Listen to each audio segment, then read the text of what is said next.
सात दीप नौ खंड में, गुरु से बड़ा न कोई, करता करे न कर सके, गुरु करें सो होय। बोलिए श्री सद्गुरुदेव की जय। आप समस्त श्रोता बंधुओं को हमारा हार्दिक प्रणाम, सादर नमस्कार है। गीता के अनुसार आत्मज्ञान की चर्चा के इस 17वें एपिसोड में आप सभी का हार्दिक स्वागत है, हार्दिक अभिनंदन है। तो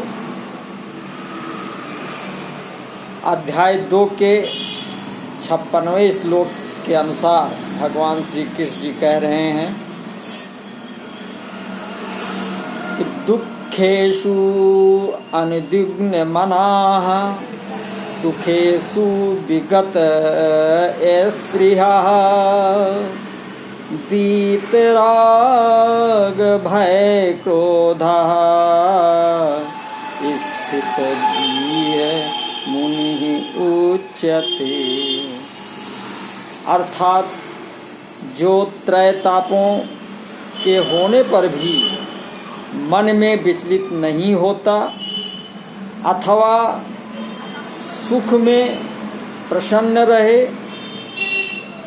ऐसा नहीं होता, और जो आसक्ति भय तथा क्रोध से मुक्त है वो स्थिर मन वाला मुनि कहलाता है। तो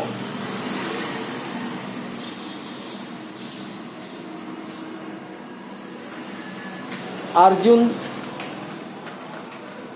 तो स्थित प्रज्ञ कैसे बोलता है, यह प्रश्न था अर्जुन का। तो ऐसे क्रिया की प्रधानता को लेकर प्रश्न किया था, पर श्री कृष्ण जी ने भाव की प्रधानता को लेकर उत्तर देते, क्योंकि क्रिया में भाव ही मुख्य है।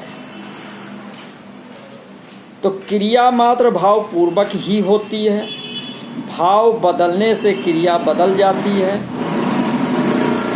अर्थात बाहर से क्रिया वैसी ही दिखने पर भी वास्तव में क्रिया वैसी नहीं रहती। उसी भाव की बात श्री कृष्ण जी यहाँ कर रहे हैं। गीता में अर्जुन ने जहाँ कहीं भी क्रिया की प्रधानता को लेकर प्रश्न किया है, उसका उत्तर श्री कृष्ण जी ने भाव और बोध की प्रधानता को लेकर ही दिया है। कारण कि क्रियाओं में भाव और बोध ही मुख्य हैं। भाव और बोध के अनुसार ही क्रियाएं होती हैं।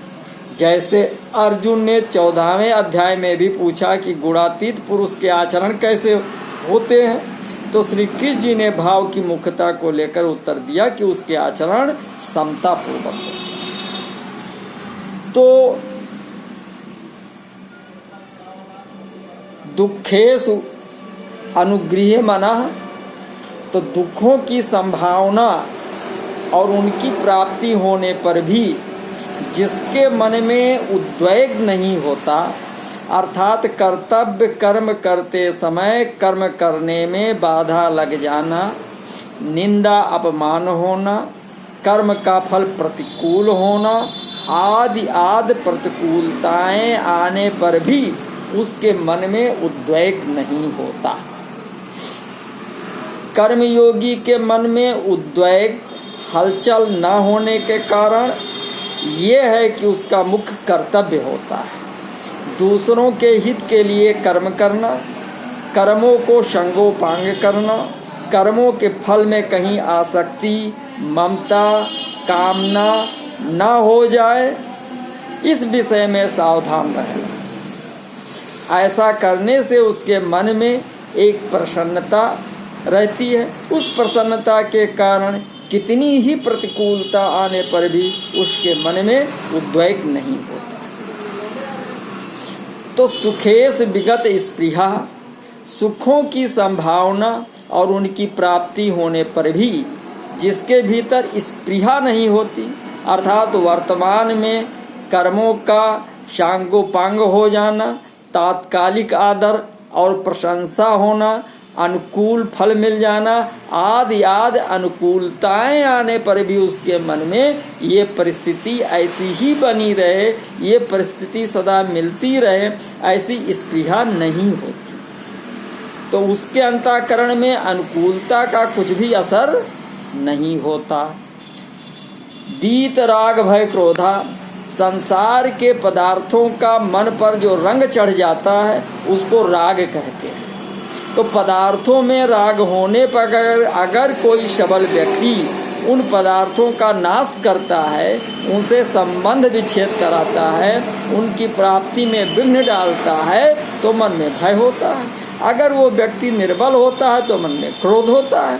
परंतु जिसके भीतर दूसरों के सुख पहुंचाने का, उनका हित करने का, उनकी सेवा करने का भाव जागृत हो जाता है, तो उसका राग स्वाभाविक ही मिट जाता है।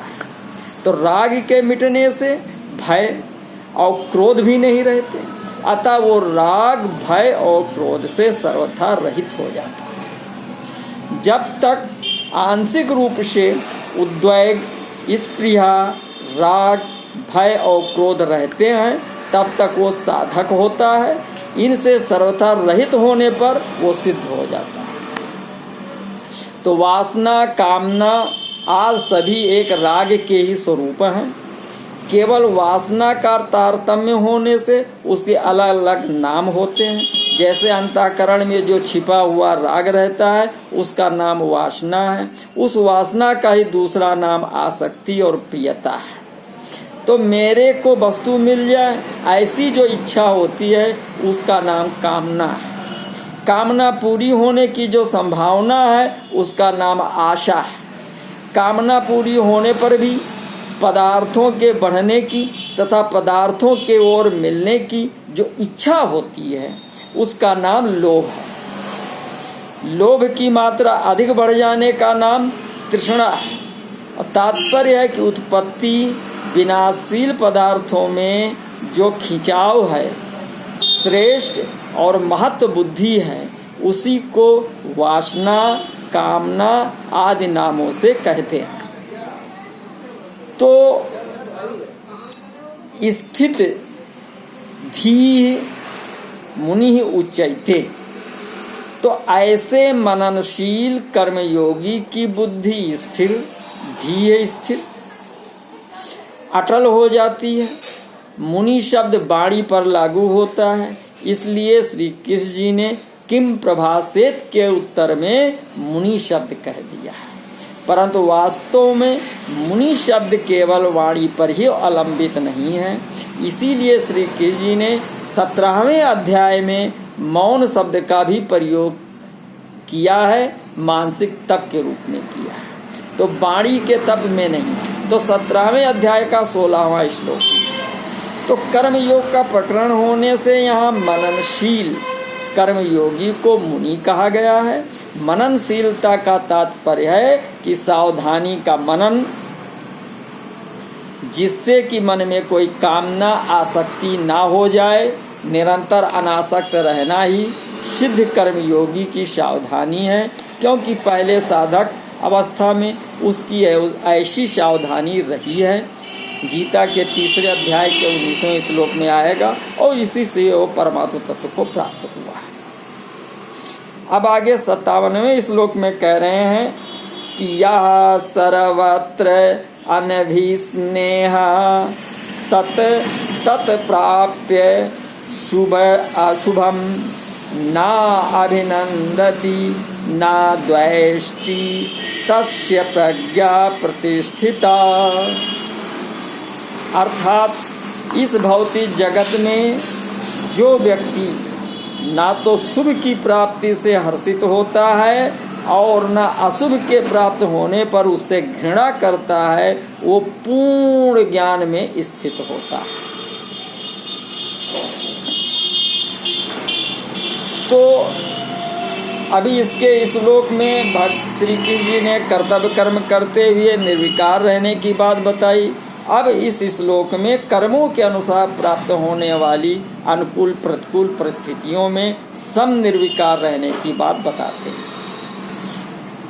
यह सर्वत्रान अविस्नेहा, जो सब जगह स्नेह रहित हैं, अर्थात जिसकी अपने कहलाने वाले शरीर, इंद्रिया, मन, बुद्धि एवं स्त्री, पुत्र, घर, धन आदि किसी में भी आसक्ति या लगाव नहीं रहा। वस्तु आदि के बने रहने से मैं बना रहा और उनके बिगड़ जाने से मैं बिगड़ गया। तो धन के आने से मैं बड़ा हो गया और धन के चले जाने से मैं मारा गया। तो ये जो वस्तु आदि में एकात्मता की तरह स्नेह है, उसका नाम अभिस्नेह है। स्थित प्रज्ञ कर्मयोगी का किसी भी वस्तु आदि में ये अविस्नेह बिल्कुल नहीं रहता। बाहर से वस्तु, व्यक्ति, पदार्थ आदि का संयोग रहते हुए भी वो भीतर से सर्वथा निर्लिप्त रहता है। तो तत्प्राप्य शुभ अशुभम ना अभिनंदत ना द्वेष्टि। तो जब उस मनुष्य के सामने प्रारब्धवाद, शुभ अशुभ, शोभनीय अशोभनीय, अच्छी मंदी, अनुकूल प्रतिकूल परिस्थिति आती है, तब वो अनुकूल परिस्थिति को लेकर अभिनंदित नहीं होता और प्रतिकूल परिस्थिति को लेकर द्वेष नहीं करता। अनुकूल परिस्थिति को लेकर मन में जो प्रसन्नता आती है और वाणी से भी प्रसन्नता प्रकट की जाती है तथा बाहर से भी उत्सव मनाया जाता है, ये उस परिस्थिति का अभिनंदन करना है। तो ऐसे ही प्रतिकूल परिस्थिति को लेकर मन में जो दुख होता है, खिन्नता होती है और ये कैसे और क्यों है हो गया, तो ये नहीं होता तो अच्छा था, अब ये जल्दी मिट जाए तो ठीक है, तो ये उस परिस्थिति से द्वेष करना है। तो सर्वत्र स्नेह रहित निर्लिप्त हुआ मनुष्य अनुकूलता को लेकर अभिनंदन नहीं करता और प्रतिकूलता को लेकर द्वेष नहीं करता। तात्पर्य है कि उसको अनुकूल प्रतिकूल अच्छे मंदे अवसर प्राप्त होते रहते हैं, पर उसके भीतर सदा निर्लिप्तता बनी रहती है। तत् कहने का तात्पर्य है कि जिन जिन अनुकूल और प्रतिकूल वस्तु, व्यक्ति, घटना, परिस्थिति आदि से विकार होने की संभावना रहती है और साधारण लोगों में विकार होते हैं, उन अनुकूल प्रतिकूल वस्तु आदि के कहीं भी कभी भी और कैसे भी प्राप्त होने पर उसको अभिनंदन और द्वेष नहीं होता। तस्य प्रज्ञा प्रतिष्ठिता, उसकी बुद्धि प्रतिष्ठित है, एक रस और एक रूप है। साधनावस्था में उसकी जो व्यवसायित्मिका बुद्धि थी वो अब परमात्मा में अचल अटल हो गई है। उसकी बुद्धि में ये विवेक पूर्ण रूप से जागृत हो गया है कि संसार में अच्छे मंदे के साथ वास्तव में मेरा कोई भी संबंध नहीं है। कारण कि ये अच्छे मंदे अवसर तो बदलने वाले हैं, पर मेरा स्वरूप न बदलने वाला है, अतः बदलने वाले के साथ न बदलने वाले का संबंध कैसे हो सकता है। वास्तव में देखा जाए तो फर्क ना तो स्वरूप में पड़ता है और न शरीर, इंद्रियां, मन, बुद्धि में। कारण कि अपना जो स्वरूप है उसमें कभी किंचित मात्र भी कोई परिवर्तन नहीं होता और प्रकृति तथा प्रकृति के कार्य शरीरादि स्वाभाविक ही बदलते रहते। तो फर्क कहाँ पड़ता है, तो शरीर से तादात्म्य होने के कारण बुद्धि में फर्क पड़ता है। जब ये तादात्म्य मिट जाता है तब बुद्धि में जो फर्क पड़ता था वो मिट जाता है और बुद्धि प्रतिष्ठित हो जाती है। दूसरा भाव ये है कि किसी की बुद्धि कितनी ही तेज क्यों ना हो, और वो अपनी बुद्धि से परमात्मा के विषय में कितना ही विचार क्यों न करता हो, पर वो परमात्मा को अपनी बुद्धि के अंतर्गत नहीं ला सकता, कारण कि बुद्धि सीमित है और परमात्मा असीम अनंत है। परंतु उस असीम परमात्मा में जब बुद्धि लीन हो जाती है, तब उस सीमित बुद्धि में परमात्मा के सिवाय दूसरी कोई सत्ता ही नहीं रहती। तो यही बुद्धि का परमात्मा में प्रतिष्ठित होना है। कर्मयोगी क्रियाशील होता है, अतः श्री कृष्ण जी ने 56वें श्लोक में क्रिया की सिद्धि असिद्धि में अस्पृहा और उद्वेग रहित होने की बात कही, तथा इस 57वें श्लोक में प्रारब्ध के अनुसार अपने आप अनुकूल प्रतिकूल परिस्थिति के प्राप्त होने पर अभिनंदन और द्वेष से रहित होने की बात कहते हैं। अब भगवान आगे के श्लोक में स्थित प्रज्ञ कैसे बैठता है, इस तीसरे प्रश्न का उत्तर आरंभ करते हैं। तो श्री कृष्ण जी कहते हैं कि यदा संघरते चा अयम पूर्मा अंगानि इव सर्वशः इंद्रियाणि इंद्रिय अर्थेभ्यः तस्य प्रज्ञा प्रतिष्ठिता। अर्थात जिस प्रकार कछुआ अपने अंगों को संकुचित करके खोल के भीतर कर लेता है, उसी तरह जो मनुष्य अपनी इंद्रियों को इंद्रिय विषयों से खींच लेता है और वो पूर्ण चेतना में दृढ़ता पूर्वक स्थिर होता है। तो यदा संघर्ते चा अयम कूर्मा अंगान यु सर्वशः इंद्रियाणि इंद्रियार्थेभ्यः तस्य प्रज्ञा प्रतिष्ठिता। यहाँ कछुए का दृष्टांत देने का तात्पर्य है कि 4 पैर, 1 पूंछ और 1 मस्तक, परंतु जब वो अपने अंगों को छिपा लेता है तब केवल उसकी पीठ ही दिखाई देती है। ऐसे ही स्थित प्रज्ञ 5 इंद्रियों और 1 मन, इन 6 को अपने अपने विषय से हटा लेता है। अगर उसका इंद्रियों आदि के साथ किंचित मात्र भी मानसिक संबंध बना रहता है तो वो स्थित प्रज्ञ नहीं होता। यहाँ संघर्ते क्रिया देने का मतलब ये हुआ कि वो स्थित प्रज्ञ विषयों से इंद्रियों का उपसंहार कर लेता है, अर्थात वो मन से भी विषयों का चिंतन नहीं करता। तो इसी श्लोक में यदा पद तो दिया है पर तदा पद नहीं दिया है। यद्यप यद तदो नित्य संबंध के अनुसार जहाँ यदा आता है वहाँ तदा का अध्याहार लिया जाता है, अर्थात यदा पद के अंतर्गत ही तदा पद आ जाता है। तथापि यहाँ तदा पद का प्रयोग न करने का एक गहरा तात्पर्य है कि इंद्रियों के अपने अपने विषयों से सर्वथा हट जाने से स्वतः सिद्धि तत्व का जो अनुभव होता है वो काल के अधीन, काल की सीमा में नहीं आता है। कारण कि वो अनुभव किसी क्रिया अथवा त्याग का फल नहीं है, वो अनुभव उत्पन्न होने वाली वस्तु नहीं है। अतः यहाँ कालवाचक तदा पद देने की जरूरत नहीं है। इसकी जरूरत तो वहाँ होती है जहाँ कोई वस्तु किसी वस्तु के अधीन होती है। जैसे आकाश में सूर्य रहने पर भी आंखें बंद कर लेने से सूर्य नहीं दिखता और आंखें खोलते ही सूर्य दिख जाता है। और तो यहाँ सूर्य और आंखों में कार्य कारण का संबंध नहीं है, अर्थात आंखें खुलने से सूर्य पैदा नहीं हुआ है। सूर्य तो पहले से ज्यों का त्यों है। आंखें बंद करने से पहले भी सूर्य वैसा ही है और आंखें बंद करने के बाद भी जैसा कि तैसा वैसा ही है। तो केवल आंखें बंद करने से हमें उसका अनुभव नहीं हुआ था। ऐसे ही यहाँ इंद्रियों को विषयों से हटाने से स्वतः सिद्ध परमात्म तत्व का जो अनुभव हुआ है वो अनुभव मन सहित इंद्रियों का विषय नहीं है। तात्पर्य है कि वो स्वतः सिद्ध तत्व भोगों विषयों के साथ संबंध रखते हुए और भोगों को भोगते हुए भी वैसा ही है, परंतु भोगों के साथ संबंध रूप पर्दा रहने से उसका अनुभव नहीं होता और ये पर्दा हटते ही उसका अनुभव हो जाता है। केवल इंद्रियों का विषयों से हट जाना स्थित प्रज्ञ का लक्षण नहीं है। इसे इस श्लोक में श्री कृष्ण जी बता रहे हैं।